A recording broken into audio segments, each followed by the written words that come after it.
David, would you do me a favor? I've been wanting to debut a new segment here where someone takes a victory lap for something they've said and then comes back to the microphone winded because they've physically taken an actual victory lap.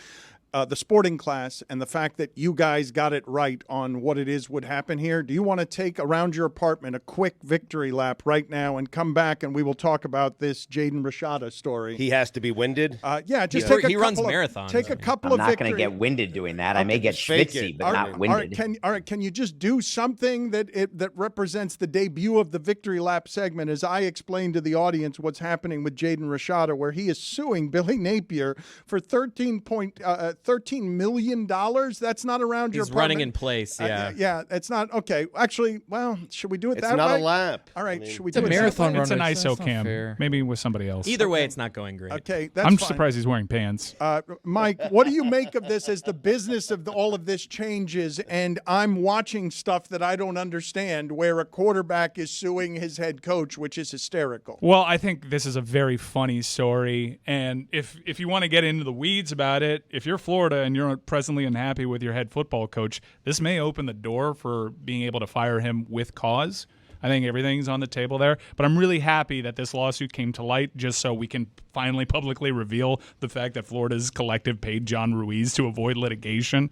Everyone thought that Miami left that Rashada pursuit with egg on their face. No one knew the details in that. No, they didn't lose any money. In fact, they made money on that proposition as a sort of front-end settlement, it would appear. I love the detail of Jaden Rashada, who is now presently a Georgia Bulldog. He was a Arizona State Sun Devil prior to him asking Kirby Smart for permission to sue Billy Napier, and Kirby Smart running a finger through that beautiful hair of his and going, yeah, you go right ahead. Throw that place in even more chaos. There's a lot of damning texts out there from people that ran their collective that this whole Rashada thing, and the reason why they attempted to overpay and immediately regretted it, was because Miami was in their heads.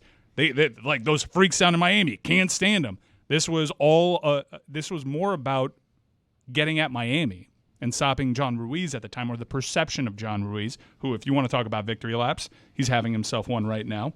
That's fine.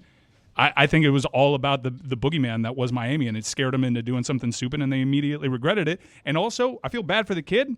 They broke a deal, it would appear. Allegedly, at least that's what the lawsuit alleges. So no winners here outside of Miami. David, what can you tell me was interesting about the Jaden Rashada story? I think I covered this on This Morning's Nothing Personal, and I'd love to give you a taste of it. I believe the college athletes need to form a union. I believe this is the start of a union. It has to be regulated because this lawsuit is just the beginning of Pandora's box that's been opened. And the way you deal with it is with contracts. You deal with it within the four corners of an agreement, and you deal with it with people having to fulfill what they are saying they're going to do. And in college sports, the joke's over. They're all free agents. They're all employees, and they should all be unionized. That's tough to organize, though. And if you look at what's happening right now in Washington, D.C., the powers that be are kind of taking advantage of this, trying to very quickly, under the cover of darkness, agree to a rev share agreement that they're going to quickly try to turn around and have codified by Congress and hold against these student athletes that don't necessarily have a say in this matter, David. Yeah, true, but that's part of a settlement. That's part of a much bigger $2.7 billion settlement where like $1.5 billion is going to former players, which is way better than getting your Heisman back. It's totally shocking to me. It would be like Andre Dawson trying to get money because all these crappy players get more than he does, or a good basketball player bringing, John Koncak in and saying, give me money. So that is a major settlement, part of which is the going forward revenue sharing that you're talking about. And I get rid of all of it, and I would go to straight free agency in college.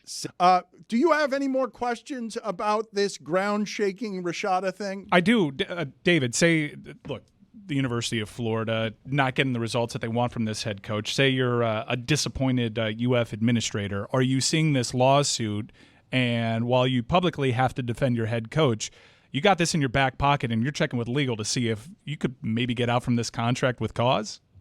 Because you think that part of his contract would be for cause that he can't make a misrepresentation to a player. I don't know what to think because I've never been encountered with this scenario. So I'm asking you, with your legal background, and if they're not particularly happy with Billy Napier, Is there an avenue here for the University of Florida to explore possibly firing Billy Napier with cause, maybe down the line, maybe after they lose the first 2 games of the season? I don't know.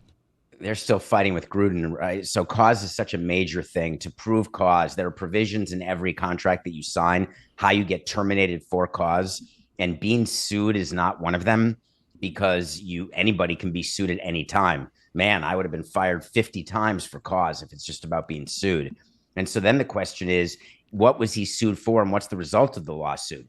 If he makes material misrepresentations or somehow shows the university in bad light, not by losing games, that's a provision that's often there, that you can't sully your employer and that you can be terminated for cause. So if you guys at Meadowlark would say things on the air about DraftKings or about Skipper or Dan, that it's possible you would violate your contracts. But in the case of the coach of Florida, this is a lawsuit really about a contract and a broken promise.